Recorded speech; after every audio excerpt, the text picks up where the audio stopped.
नमस्कार मित्रांनो, संजय गांधी निराधार अनुदान योजना, श्रावणबाळ योजना व इतर सर्व निराधार अनुदान योजनेतील लाभार्थ्यांसाठी महत्त्वाचे अपडेट आहे। मित्रांनो, नोव्हेंबर महिन्याचे पेन्शन अजूनपर्यंत लाभार्थ्यांच्या खात्यात मिळालेले नाही। वेगवेगळ्या माध्यमातून विचारल्या जात आहे की हे पैसे कधी मिळणार। तर मग त्या संदर्भात आपण तहसील कार्यालयात चौकशी केली, तसेच आपल्या काही बांधवांनी चौकशी केली। तर मग तहसील कार्यालयातून आपल्याला अशी माहिती मिळालेली आहे की डीबीटी पोर्टलवर दिव्यांग नोंदीसाठी ऑप्शनच आलेला नाही, अशी ही तहसील कार्यालयातून माहिती मिळालेली आहे। तुम्ही सुद्धा तुमच्या तहसील कार्यालयात जाऊन ही माहिती मिळवू शकता। तसेच मित्रांनो, नोव्हेंबर महिन्याची पेन्शन कधीपर्यंत येऊ शकते या संदर्भात या व्हिडिओमध्ये सविस्तरपणे माहिती बघणार आहोत, तरी हा व्हिडिओ शेवटपर्यंत बघा। मित्रांनो, आपले जे बांधव आहेत त्यांना नोव्हेंबर महिन्यात पेन्शन जमा झालेली नाही, तर ते प्रश्न विचारत आहेत की केव्हा जमा होणार आहे, आम्ही वाट पाहत आहोत, औषधी खरेदी करायची आहेत, पैसे नाही आमच्याकडे, आता काय करायचे सांगा ना, काय भीक मागायची वेळ आली आहे। मित्रांनो, अतिशय बिकट परिस्थिती ही निराधार बांधवावर आलेली आहे। सरकारने याची जाणीव ठेवून सर्व निराधार बांधवांना लवकरात लवकर पैसे देणे गरजेचे आहे। मित्रांनो, आपले काही बांधव तहसील कार्यालयात कागदपत्र जमा करण्यासाठी गेले तेव्हा काही सत्य माहिती समोर आलेली आहे। आपल्या जवळच्या तहसील कार्यालयात जाऊन विचारणा करा।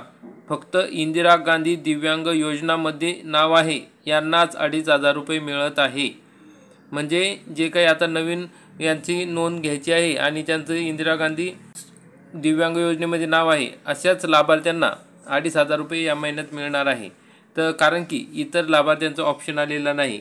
बघा, गडचिरोली जिल्ह्यातील सर्व तालुक्यात चौकशी करून सांगत आहे, सर्व कागदपत्रे UDID कार्ड जमा करण्यात आले आहे, पण नायब तहसीलदार यांच्या कार्यालयात कागदपत्रे अपडेट करण्यासाठीचा ऑप्शन नाही। मग काय करणार? मग तुम्ही सांगा। मित्रांनो, अशा पद्धतीची परिस्थिती आता तहसील कार्यालयामध्ये आहे की ऑप्शनच नाही जे सांगितलेलं होतं। तर आपल्याला माहिती की ज्या पद्धतीने मागील महिन्याचे पैसे आले आणि त्याच्यानंतर मोठे त्या ठिकाणी गोंधळ निर्माण झाला की दिव्यांग असून सुद्धा पैसे मिळालेले नाही। त्या संदर्भात अनेक नेत्यांनी शासनाला पत्र पाठवले, जसे की आपण या ठिकाणी बघू शकता।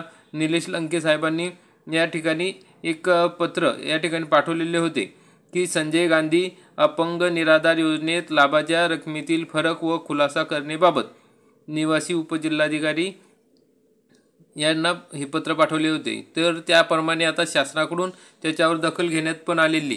तर या ठिकाणी त्यांनी पत्रात काय सांगितलं होते बघा, म्हणजे आपण अंदाज येईल लाभ रकमेतील फरक का आहे व कोणत्या निकषानुसार हा फरक करण्यात आलेला आहे। भविष्यात लाभ वितरणात एक समान रक्कम सुनिश्चित करण्याबाबत शासनाकडे कोणती पावले आहेत, लाभार्थ्यांना याबाबत योग्य माहिती व मार्गदर्शन देण्यासाठी काय उपाययोजना करण्यात येणार आहेत।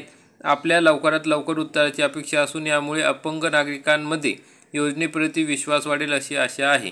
तर मग मित्रांनो, अशा पद्धतीने त्यावेळेस खूप मोठ्या प्रमाणात गोंधळ निर्माण झाला। 8 तारखेला त्यांनी पाठवले आणि शासनाने लगेच परिपत्रक काढले आणि सांगितले की दिव्यांग लाभार्थ्यांच्या UDIDची पडताळणी करून DBT पोर्टलवर अपडेट करण्यात यावी, जेणेकरून उर्वरित दिव्यांग लाभार्थ्यांचे माहे ऑक्टोबर 2025चे उर्वरित असलेले 1,000 इतके अर्थसहाय्य त्यांच्या खात्यात जमा करण्यात येईल।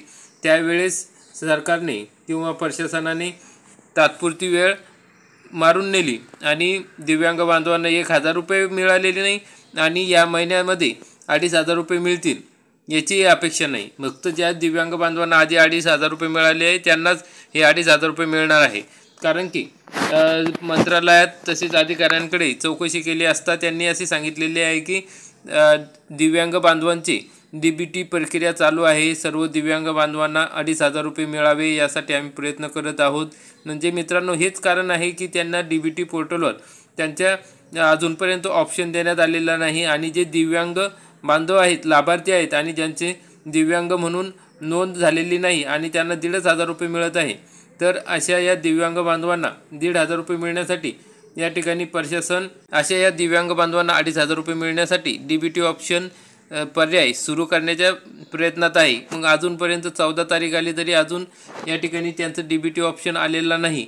तरी मित्रांनो, आपण जवळपासच्या तुमच्या तहसील कार्यालयात सुद्धा चौकशी करू शकता किंवा फोन करून विचारू शकता की साहेब DBT पोर्टलवर दिव्यांगांसाठी DBT पोर्टल नाव नोंदवण्यासाठी दिव्यांग असा ऑप्शन आलेला आहे का? म्हणजे जेणेकरून ज्या पद्धतीने हे तुम्ही पत्र दाखवा त्यांना की शासनाने सांगितले होते की DBT पोर्टलवर नोंद करून घ्यावी जे दिव्यांग बांधव आहेत ते. मग आम्ही तर सर्व कागदपत्रे दिले, मग अजूनपर्यंत का नोंद झालेली नाही? मग प्रशासनाने या ठिकाणी हे नोंद झालेली नाही तर या दिव्यांग बांधवांना स्पष्ट एखादं परिपत्र किंवा एखादी नोटीस काढून स्पष्ट करायला पाहिजे की बाबा या महिन्यात अजूनपर्यंत नोंद झाली नाही, ऑप्शन आलेला नाही, एवढ्या महिन्यात तुम्हाला 1,500 रुपये मिळतील आणि फरक पुढील महिन्यात देण्यात येईल आणि सर्व लाभार्थ्यांचे 1,500 रुपयाप्रमाणे पैसे टाकून देण्यात यावे. कारण की मित्रांनो 5 तारखेला 6 तारखेला पगार होतो किंवा पेन्शन मिळते, त्याच्यानंतर अजून 10 दिवस उलटून चालले आहे तरी या ठिकाणी पैसे मिळत नाही आहे. त्यामुळे दिव्यांग बांधव निराधार बांधव यांचे मोठ्या प्रमाणात हाल होत आहे. तरी सरकारकडे मोठी विनंती आहे की लवकरात लवकर जेवढे आहे तेवढे तरी कमीत कमी टाकून द्या. मित्रांनो सरकारकडे विनंती आहे की ज्या निराधार बांधवांना दिव्यांग बांधवांना आधीच्या प्रमाणे समजा जे पैसे आहेत ते टाकून द्या आणि जो फरक आहे तो नंतर तुम्ही त्यात ॲड करा, नंतर तुमचे ऑप्शन काढा किंवा काय करायचं. पण आता सध्या जगण्यासाठी ज्या निराधार बांधवांना औषधं उपचारासाठी पैशांची गरज आहे तर सरकारने लवकरात लवकर प्रशासनाने लवकरात लवकर ह्या निधी या ठिकाणी लाभार्थ्यांच्या खात्यावर जमा करणे गरजेचे आहे. मित्रांनो ह्या व्हिडिओला जास्तीत जास्त शेअर करा आणि ही माहिती आपण तहसील कार्यालयात विचारा की अजूनपर्यंत का आम्हाला पैसे मिळालेले नाही, ऑप्शन का आलेला नाही. तर तुम्हाला त्यावेळेस खात्री होईल की या ठिकाणी दिव्यांग म्हणून नोंद करण्यासाठी ऑप्शनच आलेला नाही. आपण सर्व कागदपत्र जमा केली पण त्याचा काही उपयोग त्या ठिकाणी झालेला नाही. त्यामुळे मित्रांनो आता आपल्याला त्या ठिकाणी मोठ्या आवाज उठवणे गरजेचे आहे. कमीत कमी पैसे आहे ते पैसे तरी कमीत कमी लवकर वेळेवर जमा करा. बाकीचे प्रक्रिया किंवा फरक हा तुम्ही नंतर द्या, अशा पद्धतीने शासनाकडे विनंती आहे. मित्रांनो तुम्ही पण तुमच्या माध्यमातून तहसील कार्यालयात किंवा इतर ठिकाणी फोन लावून विचारू शकता की काय अडचण आहे, अजूनपर्यंत का पैसे जमा झालेले नाही. आज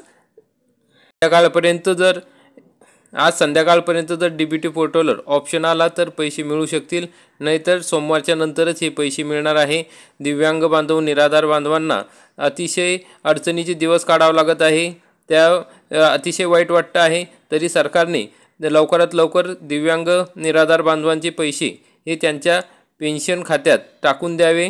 DBT पोर्टलवर लवकरात लवकर ऑप्शन द्यावा आणि ही प्रक्रिया राबवावी अशी सरकारला कळकळीची विनंती आहे.